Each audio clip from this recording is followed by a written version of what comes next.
ადგილობრივი ხელისუფლების ცნობით 24 აპრილს დილის საათებში რუსულმა ძალებმა სხვადასხვა ტიპის რაკეტებითა და დრონებით უკრაინის დედაქალაქ კიევსა და მის მიმდებარედ მასშტაბური იერიში მიიტანეს. დაიღუპა 4 მშვიდობიანი მოქალაქე, ათეულობით კი დაიჭრა. ორი პირი დაიღუპა უშუალოდ კიევში, დანარჩენი ორი კი მიმდებარე რეგიონებში. ძლიერმა თავდასხმამ შეარყია შენობები ქალაქის ცენტრში. უკრაინის პრეზიდენტმა ვოლოდიმირ ზელენსკიმ განაცხადა, რომ მთავარი სამიზნე კიევი იყო, თუმცა იერიშები იყო სხვა ადგილებშიც, რის შედეგადაც 100-მდე მოქალაქე დაშავდა.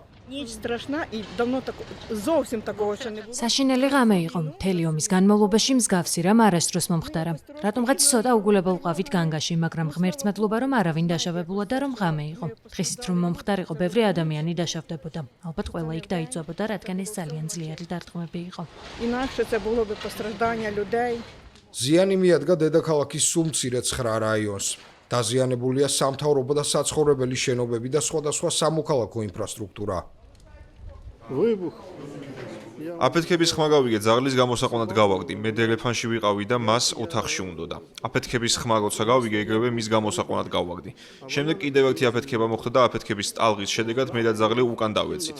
ორივე გადავშით, მე და ჩემი ძაღლი. ჩემი ბინა კი ნაწილებად დაიშალა.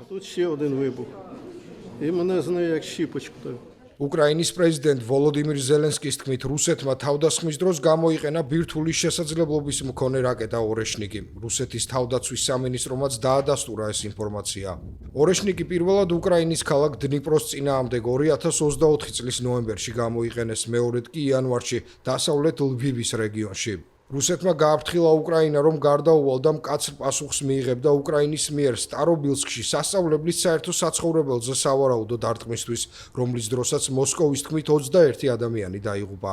უკრაინამ განაცხადა, რომ მისი სამიზნე არ ყოფილა მშვიდობიანი მოსახლეობა, მან მხოლოდ სტარობილსკის რაიონში განლაგებული რუსული რუბიკონის დრონების რაზმი დაბომბა. უკრაინის პრეზიდენტმა ვოლოდიმირ ზელენსკიმ ამის შესახებ დაზიანებული ადგილების დათვალიერების დროს ისაუბრა.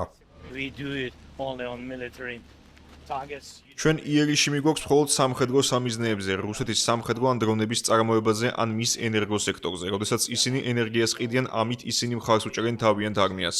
აქ კი სამოქალაქო სამიზნეებია: მუზეუმები, სკოლები, უბრალოდ ბინები. ჩერნობილის მუზეუმი, რომელიც სხვადასხვა 40 წლის იუბილესთან დაკავშირებით სულ რაღაც ერთი თვის წინ აშენდა. მათ იცოდნენ, რომ ეს მუზეუმია ზუსტად მუზეუმს შეუტიეს. ეს უბრალოდ სიგიჟეა. Museum, they attacked this exactly to the museum. It was just crazy.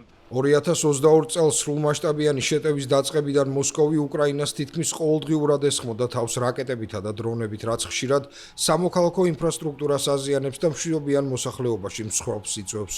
შეერთებული შტატების ძალისხმევით 4 წელზე მეტი ხნის განმავლობაში ომის დასრულებასთან დაკავშირებული მოლაპარაკებების მცდელობა ბოლო დროს შენელდა, რადგან ვაშინგტონის ყურადღება ახლა ახლო აღმოსავლეთში მიმდინარე კონფლიქტზეა გადატანილი.